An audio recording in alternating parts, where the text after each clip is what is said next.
বিশেষ একটা সংবাদ মাধ্যমে কিছু খবর বীরভূম জেলায় ঘুরছে, তার পরিপ্রেক্ষিতে আমার যেটা বক্তব্য, সেখানে বলা হচ্ছে নাকি বীরভূম জেলা পরিষদ 11 নম্বর পজিশন আছে। এ বিষয়ে আমার বক্তব্য, কোনো একটা ছেলে বা ছাত্র স্টুডেন্ট যখন স্কুলে ফার্স্ট হয় তখন একটা বিষয়েই যদি 100% নাম্বার পায়, বাকি বিষয়গুলো কত নম্বর পেয়েছে সে দেখা উচিত বলে মনে করি। বীরভূম জেলা পরিষদ শুধুমাত্র 15 ফিনান্সের কাজ নিয়ে বীরভূম জেলা পরিষদ নয়, বীরভূম জেলা পরিষদের আরও অনেক উইংস আছে, অনেক ডানা আছে। বীরভূম জেলা পরিষদে 15 ফিনান্সে অবশ্যই আমরা 11 নম্বর আছি, কিন্তু যে টাকাটা পড়েছিল সব টাকা টেন্ডার হয়ে গেছে, 1 মাসের মধ্যে কমপ্লিট হয়ে যাবে। দ্বিতীয়ত 15 ফিনান্সে আমরা রাজ্যের 6 নম্বর পজিশন আছি বীরভূম জেলা পরিষদ। পথশ্রী 3-তে রাজ্য থেকে যে 24টি কাজ দেওয়া হয়েছিল তার মধ্যে 21টি কাজ অলরেডি কমপ্লিট হয়ে গেছে এবং 3টে কাজ অতি দ্রুত কমপ্লিট হয়ে যাবে। স্টেট ফান্ডে 14টি স্কিম ধরা হয়েছিল, সেগুলি প্রায় কমপ্লিটের মুখে। হেলথ ডিপার্টমেন্টে আমরা ভালো পজিশন আছি। বাংলার যে বাড়ি 52,815টি বাড়ির কথা আমাদের মাননীয় মুখ্যমন্ত্রী মাননীয় মমতা বন্দ্যোপাধ্যায় বলেছে, যেটা কেন্দ্র সরকার দেয়নি, তার 98% টাকা আমরা অলরেডি যারা গ্রাহক উপভোক্তা তাদের অ্যাকাউন্টে দিয়ে দিয়েছি। 2% বাকি আছে, তাদের অ্যাকাউন্টে মিস্টেক আছে বা কোনো মিস্টেক থাকার জন্য আমাদের বিডিও এন্ড থেকে এগুলি অতি দ্রুত তদন্ত চলছে এবং এটাও কমপ্লিট হয়ে যাবে। স্যানিটেশন মডেল ভিলেজ হিসাবে বীরভূম জেলার 2223টি গ্রামকে আমরা টার্গেট করেছিলাম, তার মধ্যে এখন অবধি 1910টি অলরেডি কমপ্লিট হয়ে গেছে, বাকিগুলো অতি দ্রুত কমপ্লিট হবে। অর্থাৎ বীরভূম জেলা পরিষদ কোনো অংশে সারা রাজ্যের যে জেলা পরিষদগুলো আছে তার থেকে কোনো অংশে বীরভূম জেলা পরিষদ পিছিয়ে নেই। যে বা যিনি বা যারা এটাকে প্রচার করছেন সংবাদ মাধ্যমে, তাদের উদ্দেশ্যে বলতে চাই যে ভালো করে বিষয়টা জানুন, বিষয় সম্বন্ধে অবহিত হওয়ার পরই প্রেস বা সংবাদ মাধ্যমের সামনে আসা উচিত বলে মনে করি। কেউ একটা বুম নিয়ে চলে এলো, এসেই বাইক চাইলো আর দিয়ে দিলাম, এটা মনে হয় যেন ঠিক নয়। তাছাড়াও বুঝতে হবে, বীরভূম জেলা পরিষদের 2015 আগের কথা বলছি আমি, বীরভূম জেলা পরিষদ 2টো ডিস্ট্রিক্ট ইঞ্জিনিয়ার ছিল, অরবিন্দ সাহা এবং আদ্যচরণ হাজরা মহাশয়। 2024-এর ফেব্রুয়ারি মাসে অরবিন্দ সাহাকে পিএনআরডি ডিপার্টমেন্ট থেকে বীরভূম থেকে ট্রান্সফার করা হয় পশ্চিম বর্ধমানে।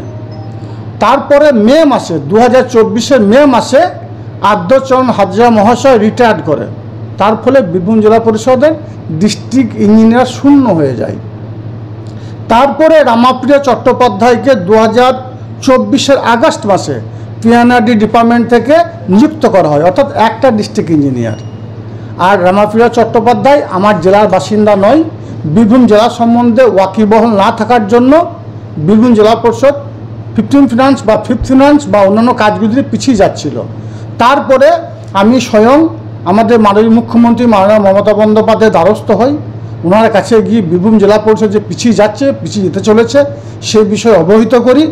উনি ওনার পার্সোনাল সেক্রেটারির কাছে আমাকে পাঠান, ওনার কাজ গিয়ে সবিস্তারে আলোচনা করি, ডিটেলসে বলি। তারপরে উনি পশ্চিম বর্ধমান থেকে অরবিন্দ সাহাকে বীরভূম জেলা নিযুক্ত করেছেন।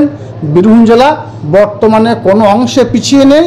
বীরভূম জেলা অল্প দিনের মধ্যে যেভাবে 1, 2, 3-তে রান করে সেই জায়গায় বীরভূম জেলা যাবে, এটাই আমার বিশ্বাস। তাই আপনাদের মাধ্যমে সকল বীরভূম জেলাবাসীকে আশ্বস্ত করতে চাইছি, বীরভূম জেলার জেলা পরিষদের যারা কর্মকর্তা আছে, জেলা পরিষদকে যারা পরিচালনা করছে, বীরভূম জেলার জেলা পরিষদের স্টাফ আছে, যারা আধিকারিক আছে, সকলে কর্মঠ, বীরভূম জেলাকে এগিয়ে নিয়ে যাওয়ার জন্য সকলে বদ্ধপরিকর। আমরা কোনো দিক দিয়ে কোনো অংশে পিছিয়ে নাই। এটা নিয়ে যারা বিভ্রান্তিকর ঘটনা ছড়াচ্ছে, এটা বিভ্রান্তি ছাড়া অন্য কিছুই নয়। হয়তো তাদের মধ্যে কোনো ধরনের কোনো দুষ্ট চক্র কাজ করছে, সেই চক্র কাজ করতে পারছে না বলে বীরভূম জেলাকে বদনাম করার চেষ্টা করা হচ্ছে। আপনার দলের সভাপতি কি হলেও হতে পারে, এ বিষয়ে দ্বিমতের কোনো অবকাশ নেই। যেই এটা নিয়ে বক্তব্য রাখছে তিনাকেই বলবো যে তিনি চক্রান্ত করার চেষ্টা করছেন, বীরভূম জেলাকে বদনাম করার চেষ্টা করছেন। বীরভূম জেলা এগিয়ে আছে, বীরভূম জেলা কোনো অংশে পিছিয়ে নেই। দেখুন, আঙুর ফল টক হতে পারে, আঙুর ফল টক কারণ হয়তো খেতে পাচ্ছে না, না পাওয়ার জন্য বলতে পারে, অনেক কারণ থাকতে পারে। কিন্তু যতদিন বীরভূম জেলার এই চেয়ারে আমাকে মাননীয় মুখ্যমন্ত্রী মাননীয় মমতা বন্দ্যোপাধ্যায় বসিয়েছেন, আমি নিষ্ঠার সঙ্গে সততার সঙ্গে বীরভূম জেলা পরিষদের সকল টিমকে নিয়ে, অর্থাৎ যারা ওয়ার্কার আছে, যারা বীরভূম জেলা পরিষদের কাঠামোর মধ্যে আছে, সকলকে নিয়ে আলাপ আলোচনা সাপেক্ষে এগিয়ে নিয়ে যাচ্ছি বীরভূম জেলাকে। কোনো অংশে কোনো ঘোটালা এখানে নেই। বীরভূম জেলা সততার সঙ্গে নিষ্ঠার সঙ্গে কাজ করে চলেছে এবং সততার সঙ্গে নিষ্ঠার সঙ্গে আগামী দিনেও কাজ করে যাবে। যদিও বিগত দিনে আপনারা অনেক প্রশ্ন করেছেন, আমি তার জবাব দিয়েছি। বিগত দিনে বীরভূম জেলা পরিষদ কোনো অংশে যে গাফিলতিগুলো ছিল সেগুলো আপনারা তুলে ধরেছেন, আমি তার জবাব দিয়েছি। যেমন একটা বলি, ওল্ড এজ হোম, সরকারি ভেস্টেড ল্যান্ডের ওপর ওল্ড এজ হোম নির্মাণ করা হয়েছে, সেটা আমার পিরিয়ডে নয়, আগের পিরিয়ডে। সেখানে বর্তমানে 5 স্টার হোটেল চলছে, আমি রেভিনিউ নিইনি, এটা আমার অপরাধ হতে পারে। বোলপুরে যে সবুজপত্র, আদিবাসীদের প্রপার্টির ওপর সবুজপত্র নির্মাণ হচ্ছে, সবুজপত্র আদিবাসীরা আমার কাছে সে অভিযোগ জানায়, আমি ডিএমকে ফরওয়ার্ড করি এবং সেটা বন্ধ হয়ে যায়।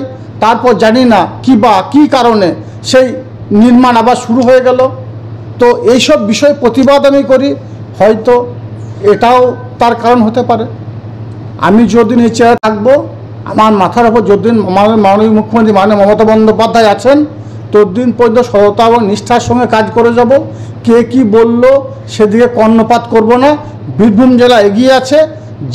যারাই বা যে চ্যানেল এটা দেখাচ্ছেন, যে সোশ্যাল মিডিয়া দেখাচ্ছেন, তাদের উদ্দেশ্যে বলবো, যে কোনো খবর করার আগে সে বিষয় সম্বন্ধে অবহিত হওয়ার প্রয়োজন আছে।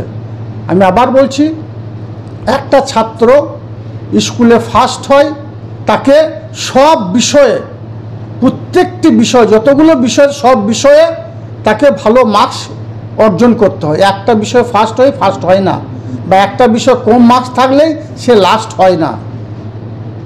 তাই আপনাদেরকে আজকে ডেকে এই বিষয়টা অবহিত করার জন্যই আমি এখানে ডেকেছিলাম। ধন্যবাদ।